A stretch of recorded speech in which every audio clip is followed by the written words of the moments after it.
sacred time. Let this be for you a quiet place away from the din. May this virtual space be your sanctuary for the next hour.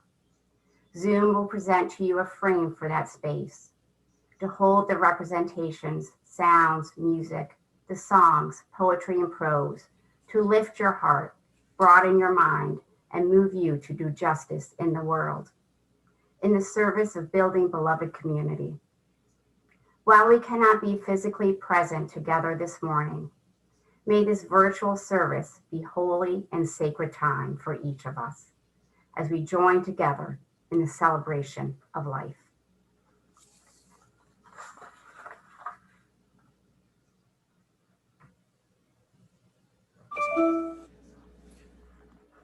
Our prelude this morning is Be Thou My Vision, traditional Irish hymn. Musician is Elena Karpov.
Please join in the chalice lighting words shown on the screen.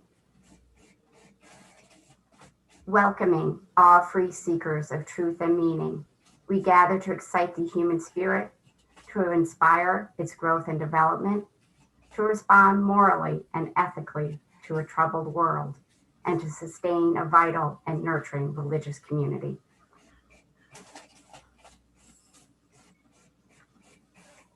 Next, we'll sing a unison song. The words will appear on the screen. Please join in singing Where's Our Holy Church?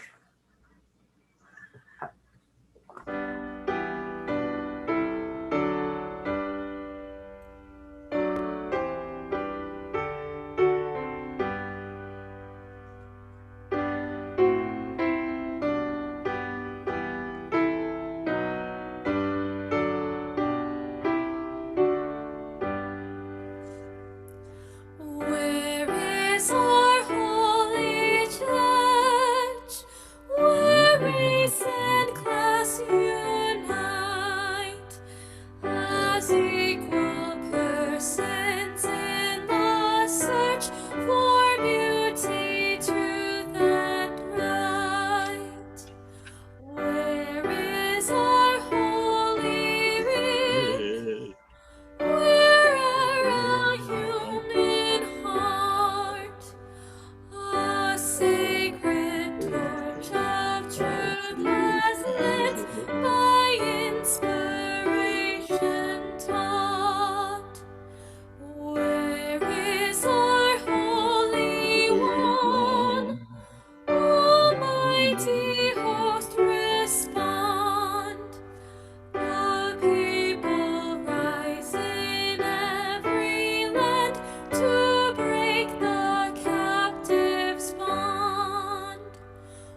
Our guest minister this morning is my dad, Dave Weissbard. My grandmother was seeing Dr. Francis Weissbard, an active member of this congregation, when she was expecting him, and Docky, as she was known, suggested this church as a religious home for our family. My grandparents joined before my father was born, and this church has played a major role in our family through the next 8 decades. My dad was literally the final graduate of the theological school at St. Lawrence University in Canton. He served full-time as a UU minister for 41 years, the last 27 of which were devoted to ministering to our congregation in Rockford, Illinois. Upon retiring in 2006, Dad returned to the North Country, living in Canton. He preaches monthly for our congregation at Central Square, frequently for the Watertown Church, annually for this congregation, and from time to time in other UU churches in this region. He continues his lifelong devotion to social justice by serving as a member of the New York State Coordinating Committee of the Poor People's Campaign. We are pleased to have him with us this morning. Thanks, Mary. These words are from Martin Luther King Jr. This is where we are. Where do we go from here? First, we must massively assert our dignity and worth. We must stand up amidst a system that still oppresses and develop an unassailable and majestic sense of values. What is needed is a realization that power without love is reckless and abusive, and that love without power is sentimental and anemic. Power at its best is love implementing the demands of justice, and justice at its best is power connecting everything, correcting, that is, everything that stands against love. And this is what we must see as we move on. Now, Leah Purcell will share with us a wisdom story that she's adapted from Fairy Houses by Tracy Kane.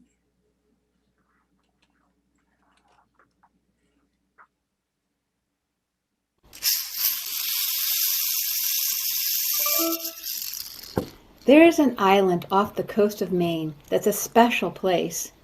In the woods here, visitors make fairy houses for the fairies to live in. There's a sign that says, "You may build houses small and hidden for the fairies, but please do not use living or artificial materials. We want it to be natural." Alex was on vacation there with his parents, and they said that he could build a fairy house if he followed the rules of the woods. Right away, Alex chose a hollow at the base of an oak tree. He looked around for things and he found some dried grass for the floors. And then he found some more dried material, flowers and sticks and pieces of bark to build the walls. As he left, Alex hoped the fairies would choose his house to live in. The next morning he went to the woods to see if anyone might be inside his house. When he bent down to look, he heard chirping. It wasn't a fairy, it was a cricket. The cricket hopped off to a bush of bright red berries. Alex wondered if the fairies might like berries to eat, and he gathered a handful from the ground and sprinkled them around his house. The next day, when Alex went back to his fairy house, he saw a bird nipping away at the berries, and the bird flew away with the last of them. As he searched the ground for more berries, Alex came to a small stream. The trickling water gave him an idea. He took some stones and arranged them in a circle near his fairy house. And then he took some water from the stream and filled up the stones, in case the fairies got thirsty or wanted to take a bath. The next day, Alex was at his fairy house again. He saw someone in the pool. It was a frog. When Alex got close, the frog croaked and hopped away. Alex started singing to himself as he got to work collecting acorns and pine cones to make some home improvements. When Alex came back the next afternoon, he saw a squirrel nibbling on the nuts, but no fairies in sight. Alex pulled from his backpack some things he had found on the shore. Some seashells, and he thought about putting his bracelet down to attract the fairies, but he remembered the rules, nothing artificial, and so he put down his feathers too. The next day was the last day of vacation, and a fog had rolled in. Alex went into the woods. It was like walking in a cloud. The trees seemed huge, and their branches looked like arms reaching to grab him. He heard footsteps and saw a large dark shape moving toward his fairy house. He went closer, and he saw a deer licking the salty seashells. Alex stood still as the deer vanished into the woods. Alex sat down near the fairy house, watching, waiting, wishing for fairies to appear. The quiet of the wood and the soft mist made him sleepy. Before long, the sun started breaking through the mist, and then a soft breeze spoke to him. "Alex, Alex, Alex, wake up!" Opening his eyes, Alex saw a circle of light and a tiny smiling face. "We are the fairies who live in the spirits of all the plants and animals in these woods," it said. "Of all the houses here, the animals have chosen yours to visit. You have treated the woods with care and respect. The fairies will show themselves to you as a way of thanking you. Look quickly, Alex." Alex saw more fairies in bright points of light. They became so bright he had to close his eyes. And when he opened them, the fairies had changed into beautiful monarch butterflies. They fluttered around him like a great orange cloud, floating to the edge of the woods and up into the sky. Squinting to see them, Alex smiled and waved as the last butterflies disappeared.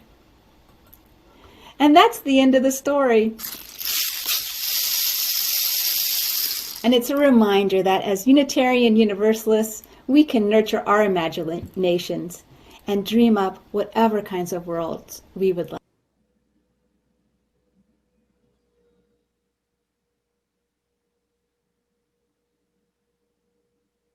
And I'd like to share with you a reading from a sermon delivered by Dr. Charles G. Adams at the worship service that was commemorating the anniversary of the death of Dr. Martin Luther King, which was held during the founding conference of the Progressive Religious Partnership in Washington, D.C. in April of 2001.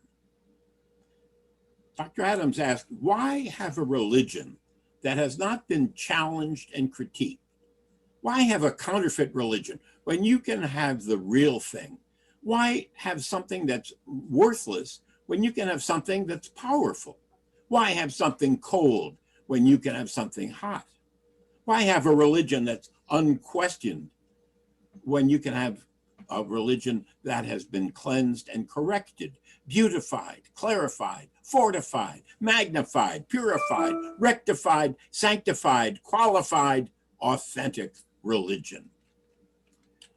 There is an old black spiritual, he said, that asks the question, is you got good religion? Not just is you got religion, but is it any good? There's a whole lot of dangerous, bad, sick religion in the world. Bad religion can make you hard, cold, mean, and insensitive. Bad religion is worse than no religion. There's not a cause in the world that has not been sponsored by somebody's sick, perverted, hateful religion. Bad religion spawned the military crusades.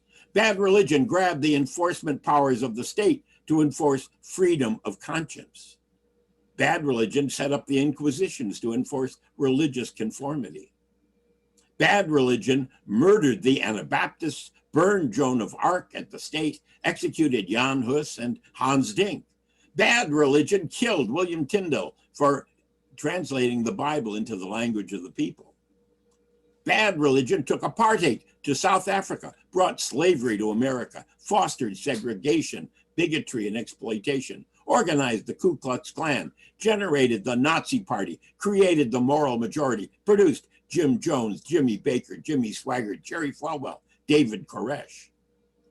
Bad religion assassinated Mahatma Gandhi, murdered Anwar Sadat, slew Indira Gandhi, carved up Lebanon, destroyed Iran, devastated Iraq, oppressed the poor, crucified Jesus, killed Martin Luther King Jr., bludgeoned Rodney King, devastated Yugoslavia. That's why Grandma wanted to know, is you got good religion? Bad religion takes life, but good religion gives life. Bad religion destroys folk. Good religion liberates folk. Bad religion talks about national defense, but good religion talks about national purpose. Bad religion lobbies for support of religion from the state, but good religion clings to its freedom by rejecting dependency upon the government or excess entanglement with the government. Bad religion divides folks. Good religion unifies folks. Bad religion makes you hate folks. Good religion makes you love everybody. Bad religion segregates. Good religion integrates. Bad religion stays in the church. Good religion breaks loose in the world. Bad religion hangs around the altar while good religion walks down the Jericho road. Bad religion accentuates the love of power, but good religion lifts up the power of love. Is you got good religion? Here ends our reading.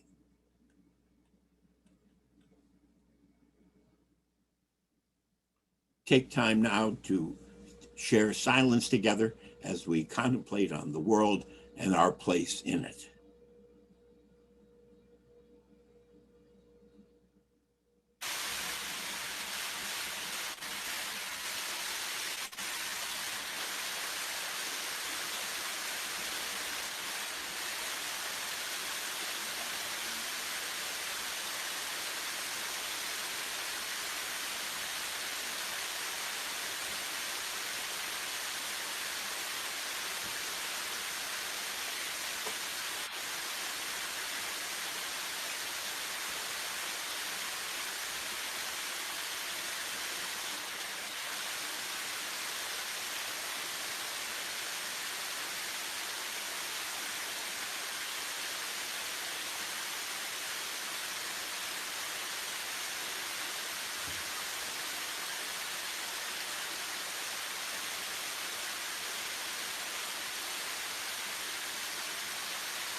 It was almost 2 decades ago when I was invited to participate in the founding conference of the Progressive Religious Partnership in Washington, D.C.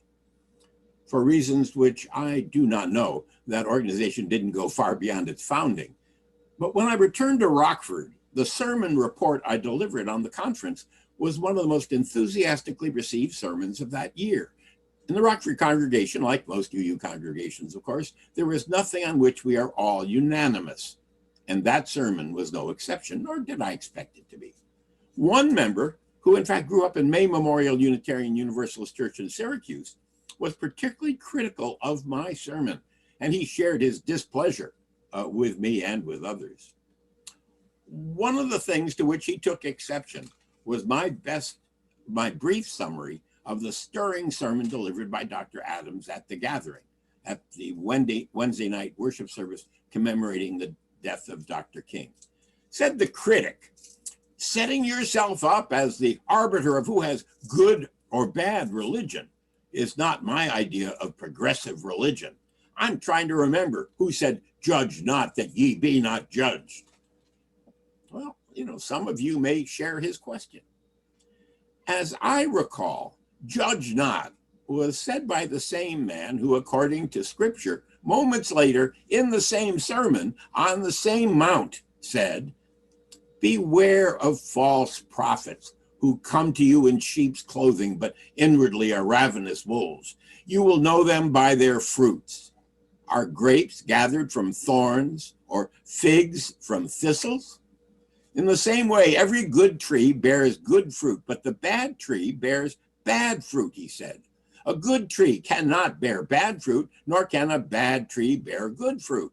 Every tree that does not bear good fruit is cut down and thrown into the fire. Thus, you will know them by their fruits.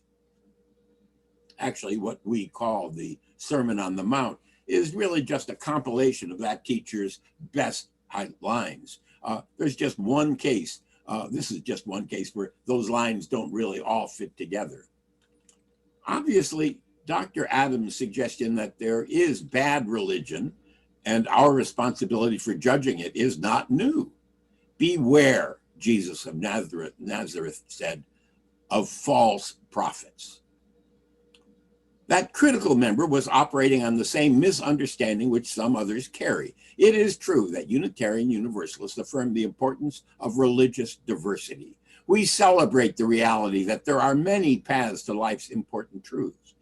Dr. Thomas Kerr, one of the significant ministers in the history of the Rockford congregation, in his final sermon as he ended his prior ministry to the First Baptist Church in Rockford, before aligning with the Unitarian Universalists, declared that he had discovered that the things that Roman Catholics, Jews, Greek Orthodox, Muslims, and various kinds of Protestants had in common were far more important than the petty things which divided them.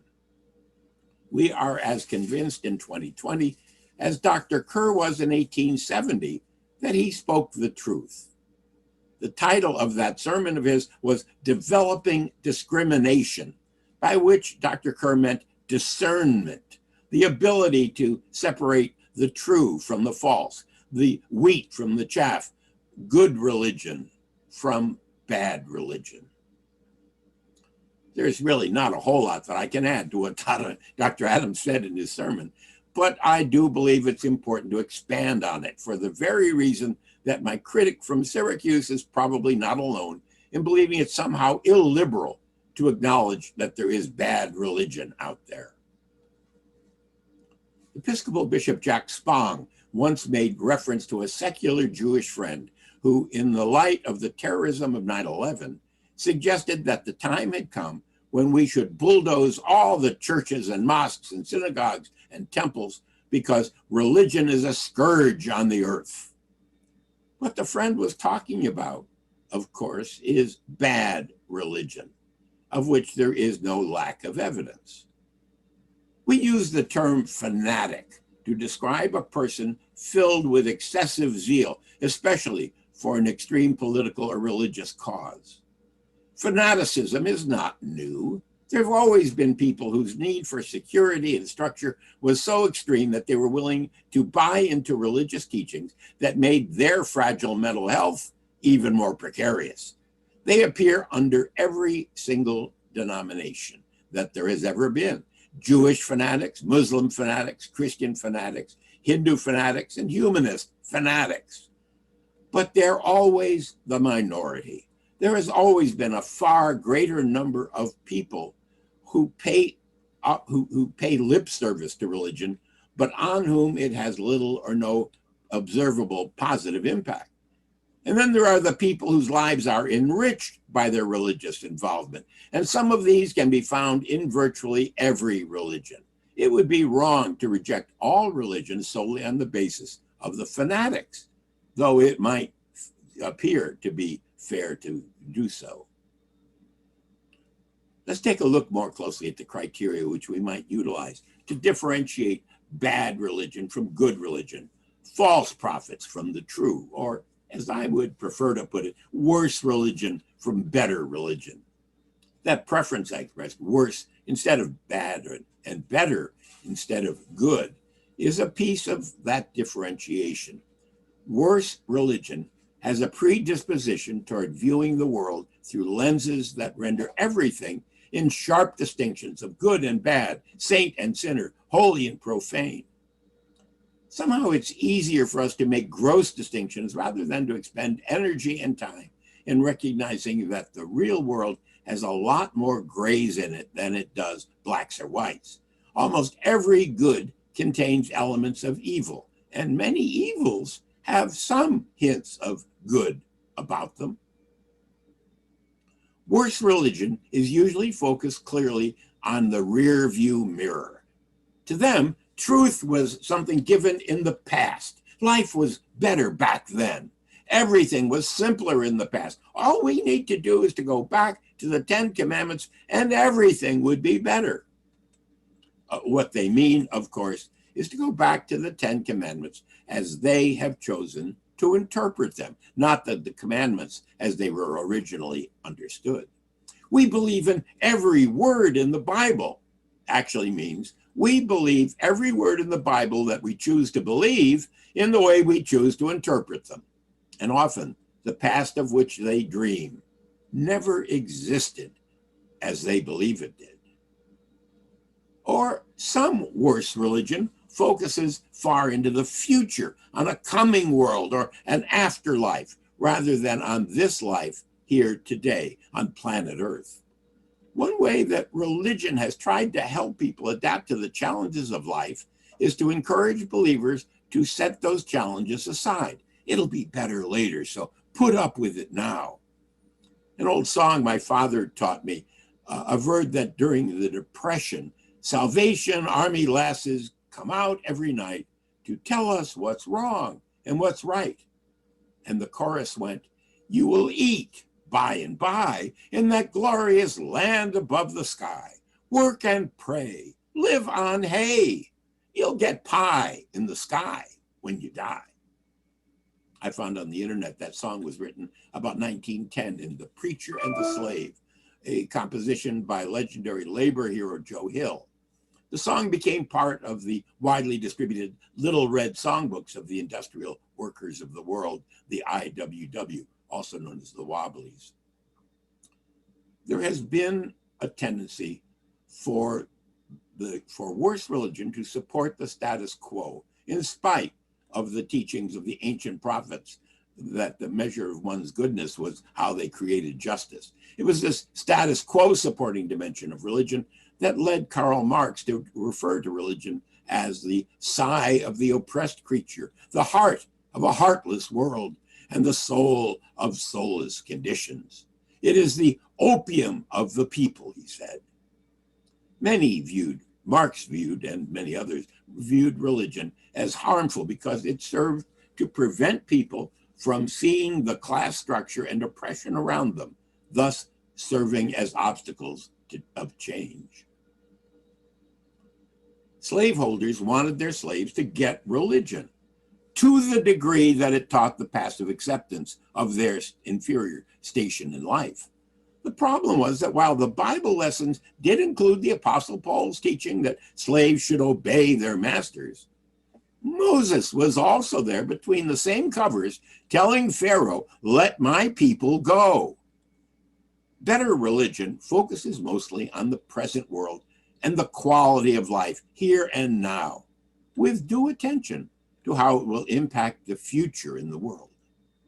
This requires attention to justice. Worse religion teaches that all of the truth has been revealed by a teacher in the past, and that it's a trap for us to be open to learning new things about the world because they really might conflict with the ancient perspective.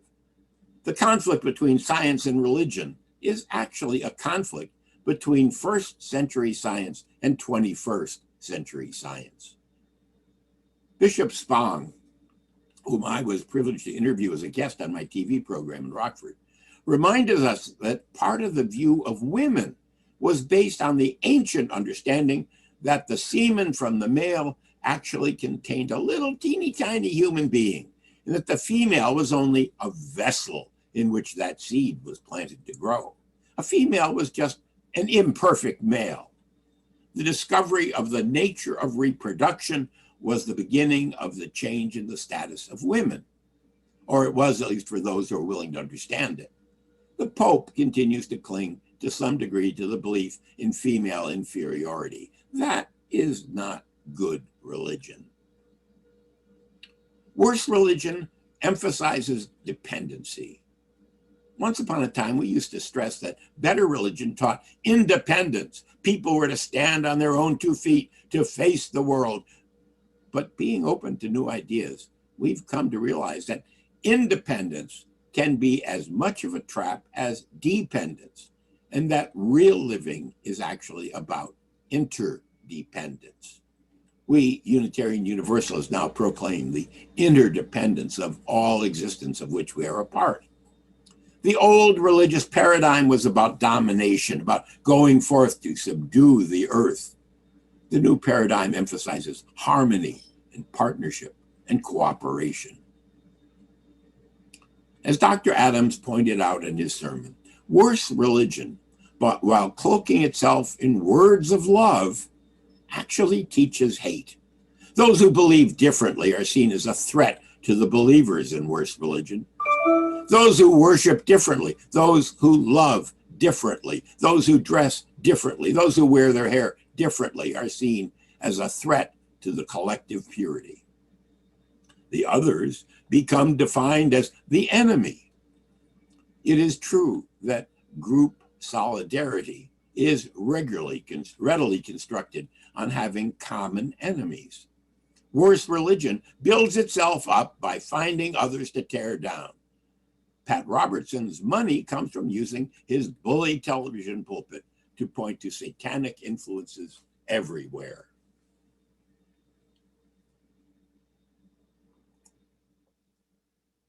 The scary question that emerges is, how is what Dr. Adams did in Washington, or what I've been doing this morning, different from what leaders on the religious right do? Am I not using the same technique of finding someone to attack? Well, I believe it's different, but of course I would. You'll have to decide for yourself, but here's how I see that difference. When Bishop Spong visited Rockford for a public speech at the Rockford Women's Club, as well as his appearance on my TV show, there was an intense, I was going to say rabid, but let's be less judgmental and say intense, group of pickets who were outside the theater trying to dissuade people from going in to hear the bishop's liberal ideas. I felt like that was a glimpse of what the group we are told urged the crucifixion of Jesus must have been like. Bishop Spong came to town to preach a gospel of love, but because he challenges some of the traditional beliefs that those people cherish, they were highly agitated. And then one of the crowd members spotted me and yelled out, "There goes Weissbard, of course!" And the others joined in. As I was going into the theater, someone in the crowd shouted out, "He's a Unitarian. He thinks everyone can get into heaven, except fundamental Christians like us." Well, deciding that this was no time for theological niceties, I turned and called back, "You're wrong. I believe there's room in there for you too." The issue in my mind was not whether I believed in an afterlife. The question was whether, if a heaven existed, would some people be excluded because of their beliefs? Believing in diversity does not mean believing that it doesn't matter what others believe. It does not mean that everybody is equally right. It does not mean that all forms of religion are equally life-affirming. It does not mean that we dare not affirm the truth as we see it. It does not mean that someone who is firmly convinced that 2 + 2 = 5 has a right to have that taught in the public schools. It does not mean that we should all sit back passively while women are belittled or LBGTAQA folks are attacked or Muslims are all depicted as fanatics, our right to vote should be abrogated. My late colleague, Forrester Church, minister of All Souls Unitarian Church in New York City, was the most published and most interviewed Unitarian Universalist minister of our generation. He had a phrase that he included in most of the sermons of his that I've heard or read. Forrest always worked in the definition of religion as our human response to being alive and having to die. Now, I think that's fine as far as it goes, but it doesn't go far enough for me. That response can be either positive or negative. To me, the best religion is the kind that encourages people to widen their circle of inclusion so that it encompasses not only themselves and their family and the people like them, but also the whole human family and even the entire interdependent web of all existence of which we are a part. One of the quotations I've often cited, and I now use it less, it's one I once heard attributed to Calvin Coolidge, who allegedly said, in speaking of religion, when I say religion, I mean, of course, the Christian religion. And when I say the Christian religion, I mean, of course, the Protestant religion. And when I say the Protestant religion, I mean the Protestant Episcopal religion. Well, having searched for verification of that quotation on the internet, I must confess that I can find nothing like it. So it may be totally apocryphal or my memory is bad, but I have to tell you that in my experience, that message does really include many people's limited views of religion. In contrast, when I say religion, I mean not only the Unitarian Universalist, nor the liberal, nor the Protestant, nor the Christian variety, but better religion in its diverse manifestations. We have learned that wisdom about how to live better lives is not the exclusive of any one tradition. There is better religion and worse religion in every tradition. Every tradition can be used and abused. I've known some Unitarian Universalists who were as rigid as the most rigid Christian fundamentalists. We must acknowledge that there are Christian fundamentalists who can be every bit as loving and accepting and as working for justice as the most loving Unitarian Universalist. Bishop Spong, while defining himself as a Trinitarian, suggested a three-part creed. He urged us to live fully, love wastefully, and to be all that we are capable of being. Now, part of that living fully involved committing ourselves to doing all that we can to be sure that others have the same opportunity. There was nothing in his message which did not speak to me. You see, it's by his fruits that I judge him, and those are sure good fruits. I've known many followers of the prophet Jesus who have inspired me to seek a better life. And the same is true of some followers of Abraham, Isaac, and Jacob, and followers of the prophet Muhammad, and followers of Gautama the Buddha, and Lao Tse, among others. There are often people who live exemplary lives who may not fully share, but we may not fully share the path that they take to get to the truth. But the truth itself radiates from their lives as much as from their words. Bishop Spong would not be satisfied being a Unitarian Universalist because he has a sense of a particular relationship in his life with Jesus, even though he rejects most of the myths surrounding Jesus. In his final lecture at Chautauqua 2 years ago, Bishop Spong pointed out that although he has been a Christian his entire life, he does not believe it makes him superior to anyone. It's simply a fact of his upbringing, along with a personal desire to continue being a disciple of Jesus. His understanding of Jesus illuminates his path through life, and I respect that deeply for him. My path is a different one. Having been raised as a Unitarian Universalist in this very congregation, I'm not inclined to experience Jesus as a unique figure in the same way that Bishop Spong does, nor does he ask me to. I view religion with a wider angle lens, which works better for me. I try to live in such a way as to keep in mind what is best about religion as I've come to experience and understand it. And I endeavor to remain open to new or different insights. With the current dramatic increase in awareness of the impact of systemic racism, this year many preachers of good religion look back to Frederick Douglass's 1852 address on what to the slave is the 4th of July.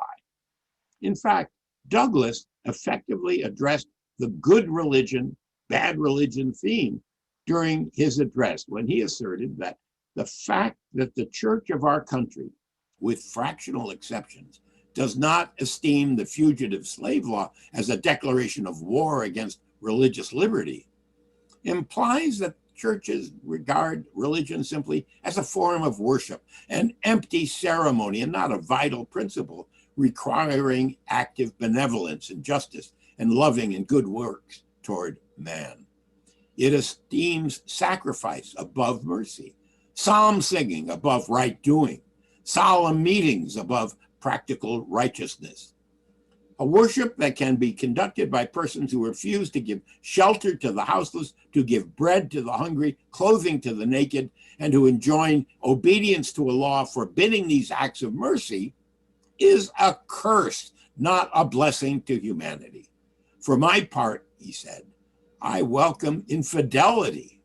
I welcome atheism. I'd welcome anything in preference to the gospel as preached by those divines. They convert the very name of religion into an engine of tyranny and barbarous cruelty. And then he went on to say, and speaking of the American church, however, let it be distinctly understood that I mean the great mass of the religious organizations of our land. There are exceptions, and I thank God that there are. Noblemen may be found scattered all over these northern states, of whom Henry Ward Beecher of Brooklyn, Samuel J. May of Syracuse, and my esteemed friend, the Reverend R.R. Raymond, are shining examples. Samuel May was a Unitarian minister, and the Syracuse congregation that he served is named May Memorial Unitarian Universalist Church in his honor. I commend Douglass's entire address to you, which is almost as timely today as it was in 1852, in spite of a civil war and a civil rights movement since. It is as important for good religion to address the issues of racism today as when he spoke in 1852. There are some very moving presentations of Douglass's address on the internet. I commend them to you.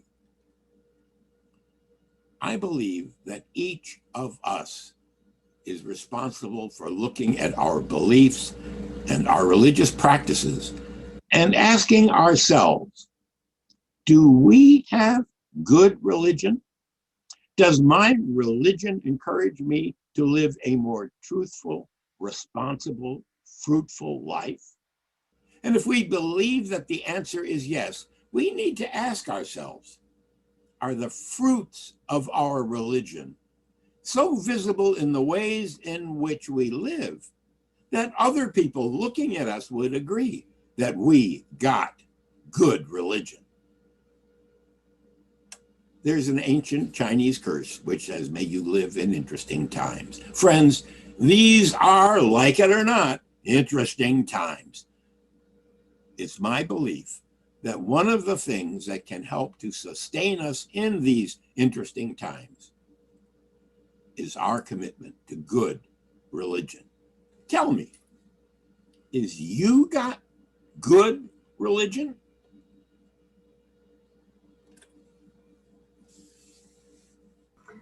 An important way to celebrate life each Sunday is by offering an opportunity to practice generosity. Members and friends support our congregation with an annual pledge paid throughout the year. Another way to support the good work of this congregation is by making a generous contribution via one of the options shown on this slide. You can click the tiny URL link in the chat window to contribute, or you can send a text to the number shown on the screen. The examples on the slide show how to label your text to indicate the amount and the purpose or intent of your gift. We must now say goodbye to our Facebook friends. Consider joining us on Zoom next time by visiting albanyuu.org. The Unitarian Universalist Association, with which this congregation is affiliated, declares 7 principles which we covenant to affirm and promote. And then in its bylaws, it goes on to list 5 sources of the living tradition which we share. Actually, I think that's been changed to 6. In 2006, our most prolific contemporary composer, Jason Shelton, undertook the composition of a cantata celebrating the sources. Coincidentally, that was the year in which I completed my 41 years of full-time ministry. And as I said, as Mary had said before, the final 27 of those were as senior minister of our congregation, Rockford, Illinois. Well, the choir of that congregation arranged to honor my ministry by commissioning Jason to compose the movement of that cantata, which addressed Unitarian Universalism's humanist roots in my honor. They did not realize that the lyricist for the cantata was the Reverend Kendall Gibbons, who had been the first ministerial intern I mentored and one of the most brilliant of our ministers serving today. Kendall's interpretation of the meaning of the humanist source, which is stated in the association bylaws as humanist teachings which counsel us to heed the guidance of reason and the results of science and warn us against idolatries of the mind and spirit, is, of course, right on. Here is a recording of one of the first performances of that movement, which is called No Other World.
is Eric Von Hausen, and I'll be your pastoral care associate today, along with Sandy Stone.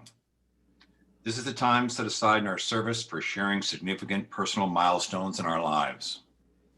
There are 3 ways to share our joy or sorrow. The first option is to type your joy or sorrow into the chat window. Please put the words "read aloud" at the beginning of your message if you would like us to do that. Please also consider connecting privately in the chat window with a pastoral care associate. You can always identify us, the ones on duty, if you look for the words PCA before our names.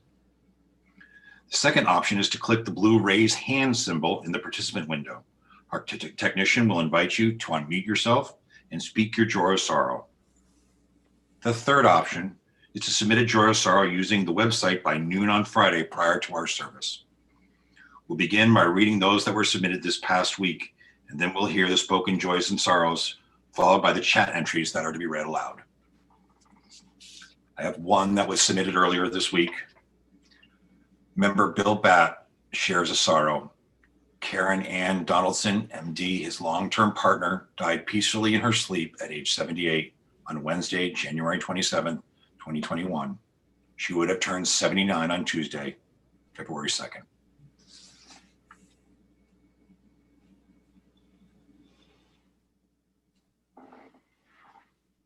All right, moving to the others. Christine Carrera, go ahead and unmute and share with us. Hi, my aunt Beverly died, and her funeral and wake is the 2nd and the 3rd of February, which is this coming week. And unfortunately, we won't be going as a family because most of their family is sick with COVID. And so we're not going out of caution for ourselves. And also it's a 5-hour travel. And one of the, her daughter's husbands is sick and in the hospital and not doing well with COVID. So thank you for letting me share and passing on to the next person.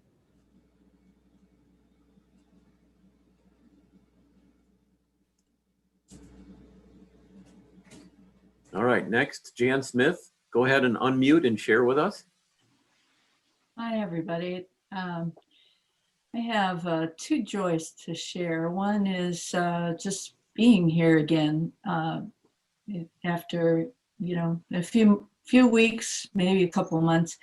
It's good to see you all. My other joy is that I'm starting, in addition to my consulting practice, I'm starting a full-time contact tracing this week. So it feels like I'm doing something different that's making some sort of contribution to this time. So that's it. Thank you. Great, thanks, Jan.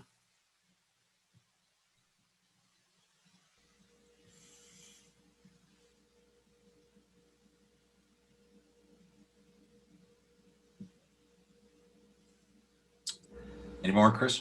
I don't see any more. Okay. The following joys and sorrows have been submitted in the chat window. From Annika Pfluger, a dear friend was recently diagnosed with liver cancer. We are all devastated, and it's especially hard for her extended family because of all the COVID restrictions. Please hold her and her family in your hearts. From Chris Bystroff, our 27-year-old daughter is moving back in with us. Her 2-year relationship with a man is breaking up, alas.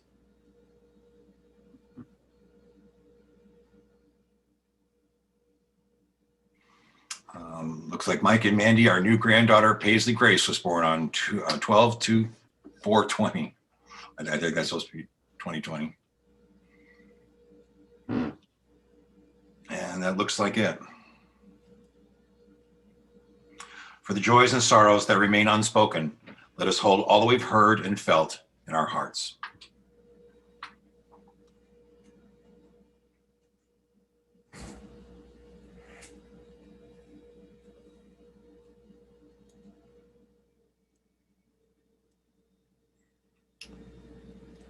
Let me say just a word about this hymn. David Kamilovich composed this, I think it was back at the time of 9/11.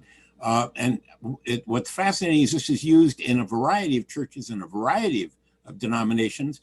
when I wanted to duplicate it for use in Central Square, I contacted him and he said he wrote it to be sung, and so he was happy to have anybody use it. So this is a follow-up, as far as I'm concerned, a wonderful humanist hymn. Ours is a simple faith. I thought you were going to do this, Dad, but I'll do it if you'd like. I wasn't clear. I'll do it. Anyhow, yes. So these are the words for the extinguishing of the chalice. We extinguish this flame, but not the light of truth, the warmth of community, or the fire of commitment. These we carry in our hearts until we are together again.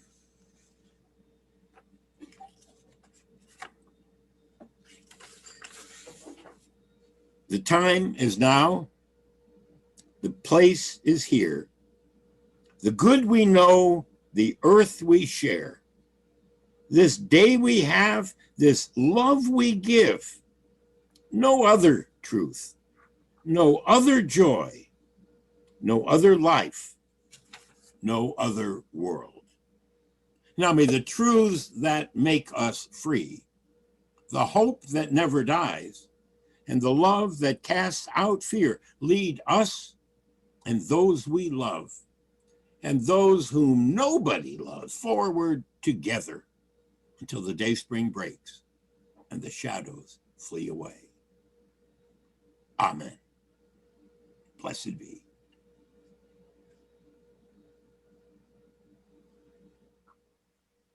Our thanks today to our ushers, Sharon Babala, Tammy Hathaway, Don Odell, Annika Pfluger, Pastoral Care Associates, Eric Von Hausen, Sandy Stone, our welcomer, Elizabeth Barbaran, Service Associate, myself, musicians, Elena Karpoff, Randy Rosette, Chris Jansen, and Bruce Holden, office support, Tammy Hathaway, Elizabeth Baldus, and our technical support, Chris Jensen.